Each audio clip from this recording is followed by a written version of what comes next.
चलिए ABP news पर आगे बढ़ेंगे, तीव्र गति से खबरों का रुख करेंगे। सबसे पहले बात कर लेते हैं बाढ़ बारिश की खबरों की। नेपाल में जारी है आसमानी सितम। भारी बारिश के बाद बाढ़ की स्थिति, 112 लोगों की मौत की खबर, कई लापता। काठमांडू में 24 घंटे में 323 मिलीमीटर बारिश रिकॉर्ड की गई।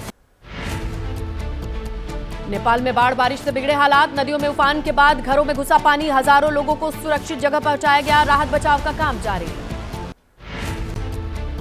नेपाल में बारिश के बाद बाढ़ में बही कारें और घर, 226 घर पूरी तरीके से पानी में डूबे। लोगों को बचाने के लिए 3000 सैनिकों को काम पर लगाया गया। नेपाल के काठमांडू में बिगड़े हालात। लगातार बारिश की वजह से स्कूल कॉलेज 3 दिन के लिए बंद। 30 से ज्यादा लोग अब भी लापता। बिहार के सुपौल में कोसी बैराज के खोले गए सभी 56 फाटक। आसपास के इलाकों में बाढ़ का खतरा बढ़ा। लोगों को सुरक्षित जगहों पर पहुंचाया गया। बैराज के पास अधिकारी कैंप कर रहे हैं। सुपौल में कोसी बैराज इलाके में ज्यादा पानी डिस्चार्ज होने से बैराज के ऊपर से होने लगा था पानी का फ्लो। जल संसाधन विभाग समेत अन्य विभाग के अधिकारी अलर्ट। बिहार के सहरसा में सड़क पर भरा 3 फीट तक पानी। 2 दिन से बारिश के बाद बिगड़े हालात। जनजीवन अस्त व्यस्त। लोगों को सुरक्षित जगह पर जाने की सलाह दी गई। बिहार के गोपालगंज में तेजी से बढ़ रहा है गंडक नदी का जलस्तर। निचले इलाकों में जल भराव। लोगों को सुरक्षित जगह जाने के लिए कहा गया। नेपाल में हो रही बारिश का असर। यूपी के सिद्धार्थनगर में बीते 2 दिन से उफान पर नदियां खतरे के निशान के पार पहुंची। राप्ती, डूबे कई गांव, खेतों में भरा पानी, हजारों एकड़ फसल बर्बाद। यूपी के श्रावस्ती में आसमानी सितम जारी है। भारी बारिश से राप्ती में भयंकर सैलाब, भयंकर कटान की स्थिति। नेपाल से पानी छोड़ने से उफान पर राप्ती नदी, किसानों की फसलें बर्बाद। यूपी के सोनभद्र में भारी बारिश की वजह से पानी का प्रेशर बढ़ा तो पिपरी में रिहंद बांध के खोलने पड़े फाटक। बांध का जलस्तर 870 फीट पार। बीते 2 दिन से सोनभद्र में बारिश। यूपी के एटा में बारिश और बाढ़ का कहर। कई गांवों में पानी भरा। डीएम को बुलाने के मांग पर पीड़ित अड़े। धरना प्रदर्शन कर भूख हड़ताल पर बैठे किसान मुआवजे की गुहार लगा रहे हैं। मध्य प्रदेश के विदिशा में बेतवा और बेस नदी उफान पर है। प्रशासन ने लोगों को नदी से दूरी बनाने की सलाह दी। रुक रुक कर हो रही बारिश की वजह से सड़कों पर भी जल भरा। मध्य प्रदेश के देवास में लगातार बारिश। फसलें बर्बाद होने की कगार पर। सोयाबीन की फसल पर खासा असर। पानी भरने से नहीं चल पा रही ट्रैक्टर और कटाई मशीनें। सरकार से मदद की मांग कर रहे हैं किसान। मध्य प्रदेश के खरगोन में लगातार बारिश के बाद सिरवेल महादेव में झरने ने अख्तियार किया रौद्र रूप। पुलिस ने पर्यटकों के जाने पर रोक लगाई। प्रशासन ने मौके पर तैनात किया पुलिस बल। मध्य प्रदेश के नीमच में मूसलाधार बारिश जारी है। पानी से लबालब सड़कें हुई। कई रास्तों पर आवाजाही बंद। प्रशासन की अपील, पुलिया पर पानी हो तो बरते सावधानी। पीपल कॉन्फ्रेंस के इमरान अंसारी ने प्रचार के दौरान संगीत नारेबाजी बंद करने को कहा। नेशनल कॉन्फ्रेंस के नेता आगा रूहल्ला ने रोका प्रचार। जुनैद मुट्टू ने भी ट्वीट कर शोक जताया। जम्मू कश्मीर के कठुआ में आतंकवादियों के साथ मुठभेड़। 1 पुलिसकर्मी शहीद, 2 घायल। आतंकियों से मुठभेड़ जारी। जम्मू कश्मीर के कुलगाम में 2 आतंकी ढेर हुए हैं। भारी मात्रा में गोला बारूद हथियार बरामद हुआ है। पुलिस, अर्धसैनिक, सेना के जवानों ने मार गिराए आतंकी। संयुक्त राष्ट्र महासभा में विदेश मंत्री डॉक्टर एस जयशंकर ने पाकिस्तान को कहा कि पाकिस्तान अपने कर्मों का फल भुगत रहा है। उसकी सीमा पार आतंकवाद की नीति कभी सफल नहीं होगी। अमेरिका में विदेश मंत्री एस जयशंकर ने पाकिस्तान को लताड़ा। कहा, अवैध रूप से कब्जा की गई हमारी जमीन को छोड़े पाकिस्तान।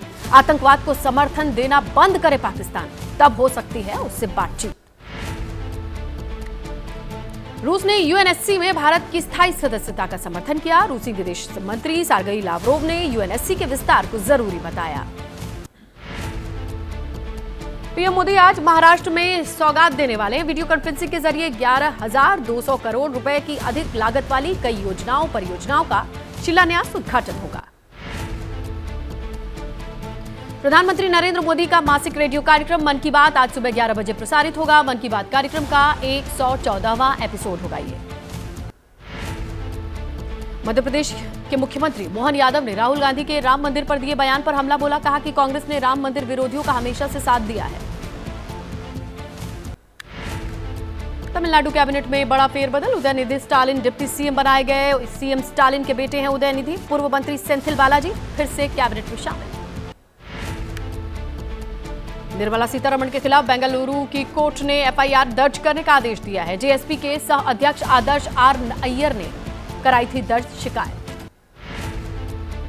सीएम सिद्धारमैया बोले, चुनावी बॉन्ड के जरिए पैसा वसूलने का आरोप है, इस्तीफा दें। निर्मला सीतारमण मूडा मामले में केस होने पर बीजेपी इस्तीफे का मांग कर रही थी। ओसीआई कार्ड धारकों को भारत में घुसने पर प्रतिबंध की खबरों को वाणिज्य दूतावास ने अफवाह बताया। न्यूयॉर्क स्थित भारतीय दूतावास ने कहा कि पुराने प्रावधान लागू रहेंगे। निर्मला सीतारमण पर एफआईआर का आदेश। खड़गे ने कहा, हमने संसद में उठाया था मुद्दा। ईडी सीबीआई के जरिए लोगों को डरा धमकाकर चुनावी बॉन्ड लिए गए। टीएमसी नेता कुणाल घोष ने कहा, यह बहुत गंभीर मामला है। हमने पहले दिन से ही कहा था कि केंद्र सरकार केंद्रीय एजेंसियों का दुरुपयोग कर रही है। वित्त मंत्री पीएम जिम्मेदारी लें। केंद्रीय मंत्री बी संजय ने जगन मोहन पर पलटवार किया। कहा कि तिरुमला में दलितों के साथ अन्याय होने की बात शर्मनाक है।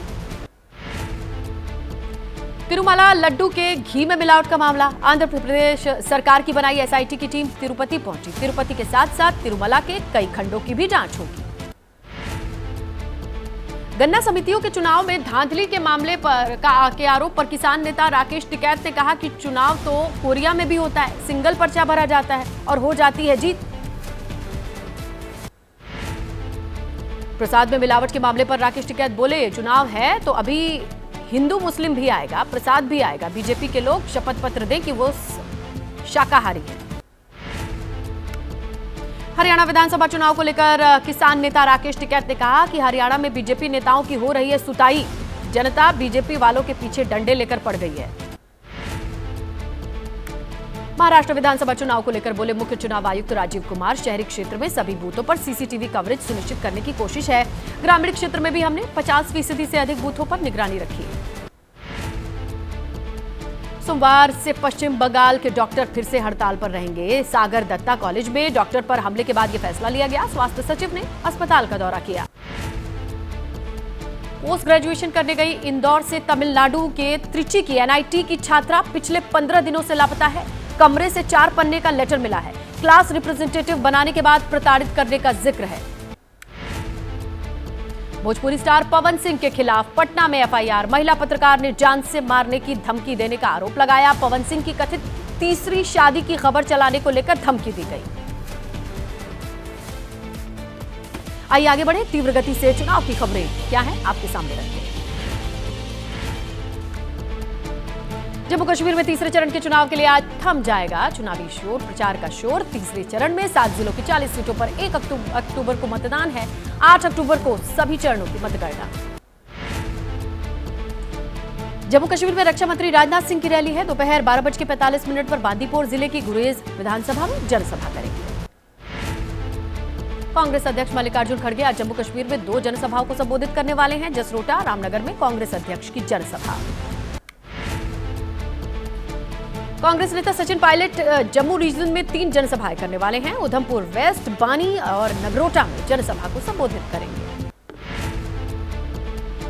कांग्रेस नेता प्रियंका गांधी ने कहा कि जम्मू कश्मीर में आ रही कांग्रेस गठबंधन की सरकार बीजेपी पर राज्य का दर्जा छीनने के साथ लोगों का हक छीनने का भी आरोप लगाया। जम्मू की रैली से पीएम मोदी ने कांग्रेस नेशनल कॉन्फ्रेंस पीडीपी पर हमला बोला। तीनों पार्टियों को बताया संविधान का दुश्मन। कहा पाकिस्तान की भाषा बोलती है कांग्रेस। कांग्रेस महासचिव प्रियंका गांधी ने पूछा, कांग्रेस पर निशाना साधने के अलावा पीएम के पास कोई और विजन है? पार्टी और परिवार पर आरोप सुन सुनकर जनता थक चुकी है। जनसभा में बोली प्रियंका, मोदी जी के भाषण में गंभीरता नहीं दिखती। एलजी के जरिए रिमोट वाला लूट का राज स्थापित किया। युवाओं को नौकरी नहीं मिल रही है। प्रियंका गांधी के बयान पर बीजेपी नेता शाहनवाज हुसैन ने कहा कि कांग्रेस जम्मू कश्मीर की बर्बादी के लिए जिम्मेदार है। हमारी पार्टी परिवारवाद के खिलाफ है। कांग्रेस के राष्ट्रीय अध्यक्ष मल्लिकार्जुन खड़गे ने पीएम मोदी के बयान पर कहा कि जम्मू और हरियाणा की जनसभा में उनको जवाब दूंगा। पीएम मोदी के प्रहार पर कांग्रेस का पलटवार। जम्मू के बिशन शाह विधानसभा में कांग्रेस प्रत्याशी नीरज कुंदन ने कहा, पीएम के तमाम दावे खोखले हैं। इस बार 5 सीटें भी नहीं जीत पाएगी बीजेपी। पीएम मोदी के दलाल दामाद वाले बयान पर रॉबर्ट वाड्रा बोले, कहा पीएम की भाषा होती जा रही है खराब, नाकामी छिपाने के लिए मुझे निशाना बना रहे हैं। जम्मू कश्मीर के कुपवाड़ा में नेशनल कॉन्फ्रेंस के उपाध्यक्ष ने प्रचार किया, बोले सरकार बनने से बहुत पीछे है बीजेपी, जम्मू कश्मीर को स्थिर मजबूत सरकार के लिए वोट करें। केंद्रीय गृह मंत्री अमित शाह की हरियाणा में 3 जनसभाएं, वजीरपुर, नांगला चौधरी और कुंजापुरा में जनसभा को संबोधित करेंगे। हरियाणा विधानसभा चुनाव के लिए कांग्रेस पार्टी ने घोषणा पत्र जारी किया, भूपेंद्र हुड्डा, अशोक गहलोत, उदय भान समेत कई नेता मौजूद रहे। हरियाणा के लिए कांग्रेस का वादा, गरीबों को 100 गज का प्लॉट, 3.5 लाख की लागत से बना 2 कमरों का मकान और जातिगत सर्वे का वादा। हरियाणा के रण में एक बार फिर कांग्रेस की कलह सामने आई, मैनिफेस्टो जारी होने के दौरान कुमारी सैलजा, रणदीप सिंह सुरजेवाला कार्यक्रम से दूरी बनाते दिखे। कांग्रेस के मैनिफेस्टो पर बोले राजस्थान के पूर्व सीएम अशोक गहलोत, कहा कि हरियाणा में बनेगी कांग्रेस की सरकार, कांग्रेस जो वादा करती है उसे निभाती है। हरियाणा में कांग्रेस मैनिफेस्टो पर बीजेपी नेता अनिल विज ने चुटकी लेते हुए कहा कि कांग्रेस तो झूठ की यूनिवर्सिटी बन चुकी है, उनके नेताओं में सीएम बनने की होड़ सी लगी है। मेरठ पहुंचे आप नेता संजय सिंह पार्टी के अनशन में शामिल हुए, बीजेपी पर हमला बोला, कहा हरियाणा में आम आदमी पार्टी के बिना सरकार नहीं बनेगी। हरियाणा के कलायत में जनसभा को संबोधित करते हुए केजरीवाल ने कहा, मुझे जेल से 3-4 महीने पहले छोड़ देते तो हरियाणा में हमारी सरकार बनती। केजरीवाल के बयान पर बीजेपी नेता शहनवाज हुसैन ने कहा, पहले आते तो क्या पहाड़ तोड़ देते केजरीवाल, 7 में 0 मिला जब जेल से बेल पर बाहर आए थे।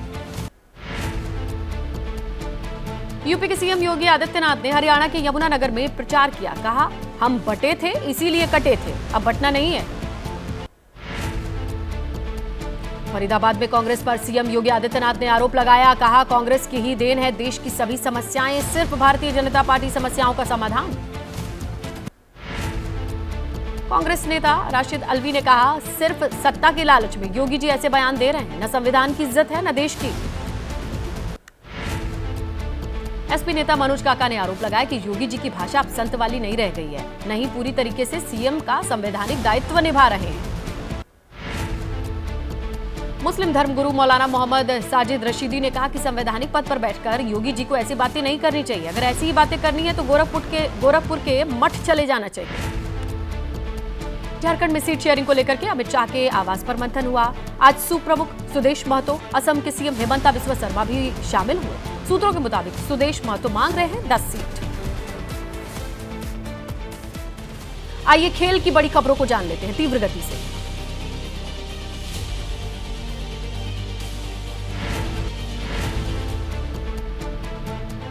भारत और बांग्लादेश के बीच कानपुर टेस्ट का दूसरा दिन बारिश में धुल गया। पहले दिन सिर्फ 35 ओवर का मैच खेला गया। बांग्लादेश ने 3 विकेट पर 107 रन बनाए थे।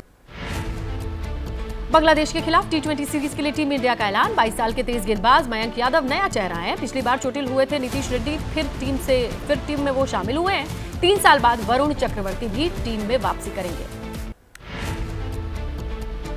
T20 सीरीज के लिए ऋषभ पंत को चयनकर्ताओं ने आराम दिया है, वहीं ईशान किशन को टीम में मौका मिला है। 6 अक्टूबर को भारत पाक बांग्लादेश की T20 सीरीज शुरू हो रही है। IPL 2025 के लिए BCCI ने बहुत बड़ा ऐलान किया है। खिलाड़ियों को हर मैच के लिए 7.5 लाख रुपए फीस के रूप में दिए जाएंगे। सभी लीग मैच खेलने पर हर खिलाड़ी को 1 करोड़ 5 लाख रुपए मिलेंगे। ये फ्रेंचाइजी से मिलने वाले पैसों से अलग होगा। IPL 2025 में हर टीम 6 खिलाड़ियों को अपनी टीम में रख सकेगी। फ्रेंचाइजी के पास ऑप्शन होगा कि वो रिटेन या राइट टू मैच के जरिए खिलाड़ियों को अपनी टीम में शामिल कर पाए। इसमें 5 कैप्ड प्लेयर होंगे, 2 अनकैप्ड प्लेयर हो सकते हैं। फ्रेंचाइजी को 120 करोड़ का पर्स मिलेगा। क्रिकेटर मुशीर खान सड़क दुर्घटना के शिकार हुए। पूर्वांचल एक्सप्रेसवे पर उनकी कार डिवाइडर से टकराकर पलट गई। मुशीर के साथ उनके पिता भी थे, दोनों गंभीर रूप से चोटिल। ऑस्ट्रेलिया इंग्लैंड के बीच वनडे सीरीज का फाइनल आज। ये मैच दोपहर 3:30 बजे ब्रिस्टल में होगा। ऑस्ट्रेलिया ने पहले 2 वनडे जीते थे, इसके बाद इंग्लैंड के 2 अगले मैच जीतकर सीरीज में वापसी की।